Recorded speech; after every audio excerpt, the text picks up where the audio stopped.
হযরতে ফাতিমা কোনদিন পর্দার ঘর খিলাফ করেছে? জোরে বলেন, করি নাই। তিনি হাতে কাজ করতো, সর্বদা মুখে তাসবিহ পড়তেন। জোরে বলে সুবহানাল্লাহ। দুনিয়ার মা বোনরা, স্বামীর সঙ্গে কোনদিন চক্রাঙ্গে কথা বলেন নাই। যদি 3 দিন অনাহারে থাকতেন, তাও কোনদিন স্বামীর কাছে খাবারের আবদার করেন না। যদি শাড়ি ছিঁড়ে যেতেন, বস্ত্র ছিঁড়ে যেত, তাও কোনদিন স্বামীর কাছে বস্ত্রের আবদার করতেন। জোরে বলেন। একদিন হযরত আলী একদিন কামের সন্ধানে চলে গেল, কিন্তু একে একে 3 দিন কত হয়ে গেল। 3 দিনের মধ্যে কাজ পাইল না। হযরত আলী বাড়িতে চলে আসলো। আসিয়া হযরতে ফাতিমাকে সালাম দিলেন, আসসালামু আলাইকুম ইয়া আহলাল বাইতি। ও আমার বাড়ি আউলি, ও আমার বাড়ির বিবি, বাড়ির মধ্যে ঘরের মধ্যে আছো কিনা? হযরতে ফাতিমাতে জোহরা তিনি সালামের উত্তরে দিলেন, দিয়া ঘরের দরজাটা খুলতে গেলেন, আর হুবড়ি খেয়ে সঙ্গে সঙ্গে পড়ে গেল।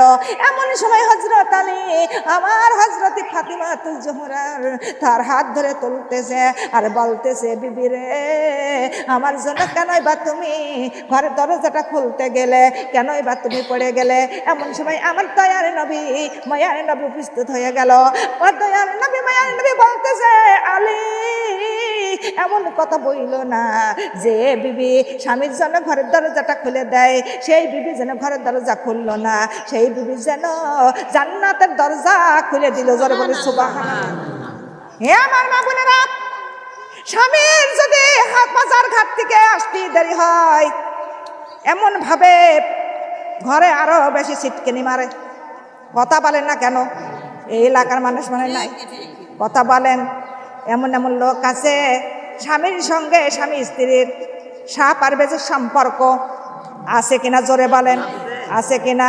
যার মধ্যে স্বামী স্ত্রীর সাপ আর বেজির সম্পর্ক আছে, তার ঘরে কোনোদিন আয় বরকত আছে? জোরে বলেন। তার ঘরে কোনো রহমত হয়? তার ঘরে কোনো শান্তি আসছে? দুনিয়ার মা বোন গো, কিন্তু আমার হযরত আলীর তখনই ঘরের মধ্যে আমার মা ফাতিমা তো জোহরা নিয়ে গেলেন। হযরত ফাতিমা ঘরের মধ্যে নিয়ে যায় স্বামীর চেহারা দেখিয়া, তার চেহারা দেখিয়া স্বামীর মনের কথা বুঝতে পারলেন। হযরত ফাতিমা স্বামীর সেবা যত্ন করিয়া বলতেছে, স্বামী গো, আমার মা একটা ওড়না দিয়েছিলেন, এই ওড়নাটা আপনি বাজারে যা বিক্রি করেন, বিক্রি করিয়া কিছু চাল ডাল কিছু আটা নিয়ে আসেন, আমি নিজ হাতে তৈরি করিয়া আমরা সকলে একসঙ্গে খানা খাইব। জোরে জোরে বলি সুবহানাল্লাহ। এমন সময় হযরত আলী বলতেছেন, বিবি এমন কথা বইল না, তোমার মৃত্যু মায়ের গায়ের ওড়না আমি কিভাবে বিক্রি করব? হযরত ফাতিমা অনেক কথা দিয়ে বুঝাইয়া স্বামীকে সান্ত্বনা দিয়া তার ওড়নাটা স্বামীর হাতে তুলে দিলেন। স্বামী তখন হযরত আলী ওড়নাটা একটা ইহুদির নিকটে বিক্রি করলেন। জোরে বলে সুবহানাল্লাহ। ইহুদির নিকটে বিক্রি করলেন। বিক্রি করিয়া যখন আটার দিকে দোকানের দিকে রওনা হয়, এমন সময় একটা অসহায় লোক আসিয়া বলতেছে, আলী কিন্তু আমি 4 দিন অনাহারে আছি, তো আমার কাছে যদি কিছু থাকে আমার সাহায্য করো, আমার খিদাটা নিবারণ করো। এমন সময় হযরত আলীর ও হাসরের কথা মনে উঠে পড়লো, কোরআনের কথা মনে জেগে গেল, সঙ্গে সঙ্গে টাকাগুলো দান করে দিলেন। জোরে বলে সুবহানাল্লাহ। আমার আল্লাহ বলতেছেন, আলী তুমি কার সঙ্গে তুমি ব্যবসা শুরু করলে? মাওলার সঙ্গে যারা ব্যবসা শুরু করে, আমার মাওলা আমার আল্লাহ তার খালি হাতে কোনোদিন ফেরত দেয়। জোরে বলেন। আমার হযরত আলী দান করে দিয়ে তিনি রাস্তায় হাঁটতেছেন। এমন সময় একটা যুবক একটা সৌন্দর্য ঘোড়া নিয়ে দাঁড়িয়ে আছে। এমন সময় ওই যুবকটা বলতেছে, তোমার নাম বুঝি আলী? বলে হ্যাঁ। বলে টের পালেন কেময়া? বলে আমি জানি, অনুভব করে বলতেছি তুমি মনে হয় সে আলী। বলতেছে, আলী রে, তুমি কি এই ঘোড়াটা কিনবে? হযরত আলী বলেন, না, আমার কাছে তো ঘোড়া কেনার মতো সামর্থ্য নাই, কিন্তু কি দিয়ে ঘোড়া কিনবো? যুবকটা বলতেছে, আলী তোমার কাছে আমি বাকি ঘোড়াটা বিক্রি করব। তখনই আলী বাকি ঘোড়াটা কিনলেন। দেড়হাম দিয়ে কিনলেন, কিনে ঘোড়াটা চালাইতে লাগলেন। খানিক দূরে যাইয়া দেখে আর একটা যুবক দাঁড়িয়ে আছে। যুবক হাত মারলেন, হযরত আলী থেমে গেল। হযরত আলী কাছে বলে, আলী তোমার নামই বুঝি আলী? বলে হ্যাঁ। বলে তোমার নাম আলী, তুমি কি ঘোড়াটা বিক্রি করবে? বলে হ্যাঁ, আমি সেই রকম হলে ঘোড়াটা বিক্রি করব। বলে কত টাকা দিবেন? বলে আপনি কত টাকা দিবেন বলেন। তখনই ওই যুবক বলে, আলী তোমার এই ঘোড়ার আমি 60 দিরহাম দেব। জোরে জোরে বলে সুবহানাল্লাহ। দিরহাম দিয়ে কিনলেন, 60 দিরহাম বিক্রি করলেন। বিক্রি করিয়া তখন ওই যুবকের খোঁজ করতে গেলেন। খোঁজ করতে যাইয়া দেখে যুবক কে ওখানে নাই। কিন্তু হাদিসের মধ্যে জানা যায় যে ঘোড়াটা বিক্রি করেছিলেন তার নাম ছিলেন জিব্রাইল আলাইহিস ওয়াসাল্লাম। যে পুরনাই ঘোড়াটা কিনলেন তার নাম ছিল মিকাইল আলাইহিস ওয়াসাল্লাম। জোরে জোরে বলে সুবহানাল্লাহ। তখনই কিছু চাল ডাল কিনে তখনই বাড়িতে নিয়ে আসলো। বাড়িতে নিয়ে আসিয়া বিবির নিকটে চলে গেল। তখনই হযরত ফাতিমা কিছু আটা নিয়ে রুটি বানানো শুরু করে দিলেন। এমন সময় ইহুদির বাড়ি যে চাদরটা নিয়ে রেখে দিয়েছেন ইহুদির ঘরে নূরের আলো চমকাচ্ছে। ইহুদির বিবি তখনই বলতেছে, স্বামী কাছ থেকে আপনি এই চাদরটা কিনেছেন? বলে আমি কিনেছি ওই আলীর কাছ থেকে। বলে এই চাদরটা তাড়াতাড়ি করে আপনি ফেরত দিয়ে আসেন, কেননা এই চাদর দিয়ে কে যেন নূর চমকাচ্ছে। তখনই ওই ইহুদি আর ইহুদির বিবির চাদরটা নিয়ে হযরত আলীর বাড়ি উপস্থিত হয়ে গেল। হযরত আলী ইহুদির এক নজর দেখিয়া মনে মনে ভাবতেছেন, কিন্তু সেই চাদরটা বিক্রি করেছিলাম, সেই টাকাগুলো তো আমি খরচ করে ফেলেছি, কিন্তু এখন আমার কাছ বাড়িতে চাদর নিয়ে এসেছে, চাদরের টাকায় আমি কেমন করে ফেরত দেব? কিন্তু তখনই ইহুদি বলতেছেন, আলী তুমি কি ভাবতেছো? বলতেছে আমি ভাবতেছি আপনি যে টাকা দিয়েছিলেন টাকাগুলো তো আমি খরচ করে ফেলেছি। ইহুদি বলতেছে, আলী টাকাগুলো দোয়া লাগবে না, তুমি কার গায়ের চাদর বিক্রি করেছো রে আলী? আমার ঘরে রাখা সম্ভব হলো না, কেননা এই চাদর দিয়ে ওরে আলোকিত, আমার ঘর আলোকিত হয়ে গেছে। জোরে বলি সুবহানাল্লাহ। হযরত আলীর ডাক দিয়ে বলে, আলী রে তোমার চাদর তুমি ফেরত নাও, আমার টাকার দরকার নাই।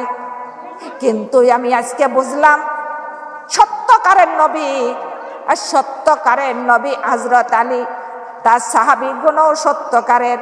কিন্তু আলী রে দেরি কইরা না, আমার বিবিকে রাসূলের কাছে নিয়ে চলো। রাসূলের কাছে নিয়ে যাওয়া হলো। সঙ্গে সঙ্গে আমার রাসূলের হাত ধরিয়া ইহুদি আর ইহুদির বিবি কালিমা পড়ে মুসলমান হয়ে গেল। বলতেছে, ও আমার দয়ার নবী মায়ার নবী গো, দেরি করবেন না, আপনি আমার হাতে হাতে রেখে কালিমাটা পড়াইয়া দেন, লা ইলাহা ইল্লাল্লাহু মুহাম্মাদুর রাসূলুল্লাহ সাল্লাল্লাহু আলাইহি ওয়াসাল্লাম। কিন্তু যখনই হযরত আলী বহুত কিছু কেনাকাটা করে নিয়ে আসলেন, হযরত ফাতিমা মনে মনে ভাবে, একটা ওড়না তো এত মূল্য হতে পারে না, এত চাউল ডাউল এত ছয় শতায় কোথা থেকে আমার স্বামী আনলেন? কিন্তু মনের মধ্যে একটু খটকা লেগে গেল। আমার হযরত আলী কোনো সন্দেহ না, আমার সন্দেহ জগক না, কিন্তু আলীর নিয়ে কোনো সন্দেহ করা কোনো দরকারই নাই। জোরে বলি সুবহানাল্লাহ। কিন্তু তখনই হযরত মুহাম্মদ সাল্লাল্লাহু আলাইহি ওয়াসাল্লাম বলতেছেন, মা গো তুমি কি তোমার স্বামী হযরত আলী তার নিয়ে কি তুমি সন্দেহ করেছো মা? বলে না আব্বা, সন্দেহ করি নাই, কিন্তু আমার মনের মধ্যে একটা খটকা লেগে গেল যে একটা ওড়নার মূল্য তো এত হতে পারে না, কিন্তু এত এত সহিষ্ণুতায় কোথা থেকে নিয়ে আসলেন, তাই একটু খটকা লেগেছে। কিন্তু আমার মুহাম্মদ সাল্লাল্লাহু আলাইহি ওয়াসাল্লাম দয়ার নবী মায়ার নবী বলতেছেন, মা গো কিন্তু তোমার আজকে আমি একটা সুসংবাদ জানাইয়া যাই। বলে কি? বলতেছে মাগো তুমি তো জান্নাতের সর্দারিনী, কিন্তু তুমি হবে বিশ্ব জগতের নারীদের সর্দারিনী। কিন্তু মাগো এর মধ্যে একটা কথা আছে, তোমার আগে একটা নারী যে জান্নাতি হবে। জোরে জোরে বলে সুবহানাল্লাহ। হযরতি ফাতিমার মনটা বেজার হয়ে গেল, বলতেছে বাবা আমার আগে আবার কে জান্নাতি হবে, আমাকে বলতে হবে বাবা। তখনই আমার নবীজি বলতেছেন মাগো তোমার আগে যে জান্নাতি হবে তার বাড়ি পাহাড়ের এলাকায়, পাহাড়ের উপরে কাঠুরে আব্দুল্লাহর বিবি, তিনি তোমার আগে জান্নাতি হবে। জোরে বলে সুবহানাল্লাহ। ও আমার মা জান, ও মা গো তুমি যদি দেখতে চাও তার বাড়িতে যাও, তার বাড়িতে যাইয়া তার সঙ্গে সাক্ষাৎ করে এসো, আর একটু দেখা করে এসো। তখনই হযরতি ফাতিমা পর্দা করিয়া পর্দার সঙ্গে পাহাড়ের এলাকায় চলে গেল। পাহাড়ের এলাকায় যাইয়া তার বাড়িতে কাঠুরিয়ার বাড়িতে দেউড়ির কাছে যাইয়া বলতেছে আসসালামু আলাইকুম ইয়া হালাল বাইত, হে আমার বাড়ি আওলি বাড়ি আছো কিনা, অনুমতি দিলে তোমার বাড়ির মধ্যে আমি ঢুকবো। কাঠুরিয়া আব্দুল্লাহর বিবি সালামের উত্তরে দিয়ে বলতেছেন আপনি কে, আপনার কি পরিচয়? হযরতি ফাতিমা বলতেছেন আমি হলাম বিশ্ব নবীর কলিজার টুকরা দরের দুলানি, আমি হলাম, আমার নাম হযরতি ফাতিমা। বলতেছে ফাতিমা রে, কিন্তু তোমার সঙ্গে আমায় দেখা করা সম্ভব হবে না। বলে কেন? বলে আমার স্বামীর অনুমতি ছাড়া আমি কারোর সঙ্গে দেখা করতে পারবো না। আমার স্বামী গেছে কাটকাটিতে, কিন্তু আমার স্বামী বাড়ি আসবে, আমার স্বামীর কাছ থেকে অনুমতি চেয়ে নেব আপনার সঙ্গে দেখা করার। আপনি কাল আসবেন, কাল আপনার সঙ্গে দেখা করে নিব। হযরতি ফাতিমা ধীরে ধীরে বাড়িতে চলে গেল। বাড়িতে যাইয়া দেখে নবীজি বসে আছেন। দয়ারে নবী মায়ার নবী বলে আমার মা জান, মা গো তুমি কি ওই আব্দুল্লাহ কাটুরে আব্দুল্লাহর বিবির সঙ্গে দেখা করতে পেরেছো? বলে না আব্বা দেখা করতে পারি না। বলে কেন? বলে এই ঘটনা। বলতেছে মা গো তুমি কি কালকেও যাবা? বলে যাব। আবার পরের দিন পথে রওনা হয়ে গেল। এমন সময় পথের মাঝে হাসান আর হুসাইন খেলা করতেছে। বলতেছে মা গো তুমি কোথায় যাইতেছো? মা তোমার সঙ্গে আমরাও যাব। কত কথা বললেন, তাও সন্তানরা বুঝ মানলেন না। ছোট দুইটা সন্তান মার পিছন ছাড়লেন না। ধীরে ধীরে হযরতি ফাতিমার সঙ্গে দুইটা সন্তানও কাঠুরে আব্দুল্লাহর বাড়িতে চলে গেল। আমার হযরতি ফাতিমা সালাম দিলেন, সালামের জবাব দিলেন কাঠুরের বিবি। সালামের জবাব দিয়ে বলতেছে ফাতিমা রে, কিন্তু তোমার সঙ্গে আর কে এসেছে? হযরতি ফাতিমা বলে আমার সঙ্গে আমার ছোট্ট ছোট দুইটা সন্তান ওরে হাসান আর হুসাইন এসেছে। তখনই কাঠুরের আব্দুল্লাহর বিবি বলে ও আমার ফাতিমা রে, তুমি আমার মাফ করে দিও, কেননা তোমার সঙ্গে আজকে আমি দেখা করতে পারবো না। কেননা তোমার সঙ্গে দেখা করার সাক্ষাৎ করার অনুমতি আমার স্বামীর কাছ থেকে চেয়ে নিছি, কিন্তু তোমার সন্তানদের নয়। তাই তোমার সন্তানরা এসেছে, তোমাদের সন্তানের সঙ্গে আমি দেখা করতেও পারবো না। জোরে বলি সুবহানাল্লাহ। লা ইলাহা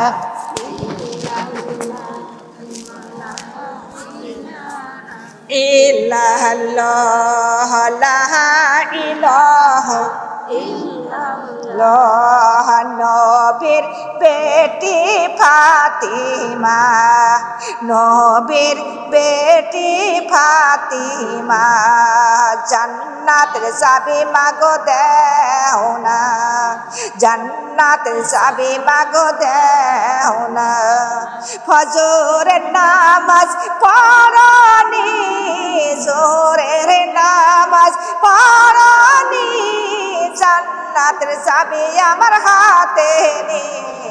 লা ইলাহা ইল্লাল্লাহ, কালেমা লা ইলাহা আল্লাহ নবীর বেটি ফাতিমা জান্নাতের চাবি মাগো দাও না নবীর বেটি ফাতিমা জান্নাতের চাবি মাগো দাও না জোহরের নামাজ পড়নি আসরের নামাজ পড়ো নাই জান্নাতের চাবি আমার আছে লাই নাই লা ইলাহা ইল্লাল্লাহ কালিমা লা ইলাহা ইল্লাল্লাহ নবীর বেটি ফাতিমা বেহেশতের চাবি মাগো দাও না নবীর বেটি ফাতিমা বেহেশতের চাবি মাগো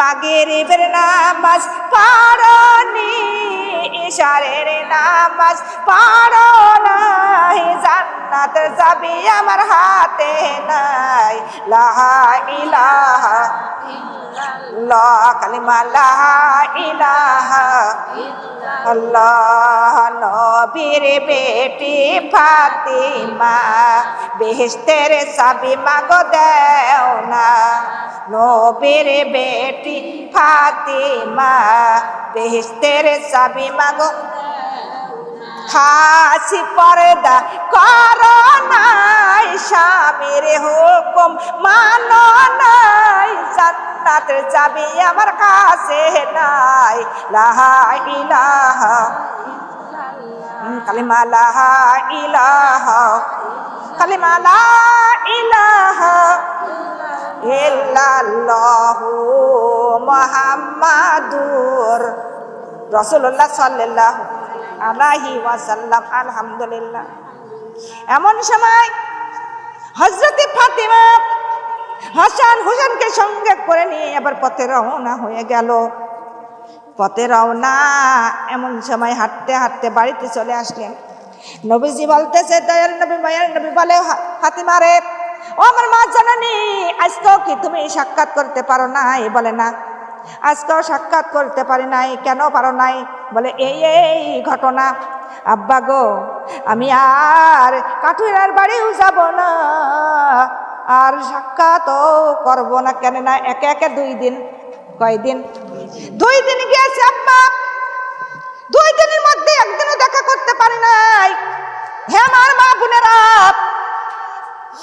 ওরা বোনের বাড়ির কাজকার ফেরিওয়ালারও ডাকে ঘরের মধ্যে তুলে নাও কথা বলেন না কেন কথা বলেন খুসুর খুসুর গল্প হয় কথা বলেন খুসুর খুসুর গল্প করিয়াই স্বামীর সঙ্গে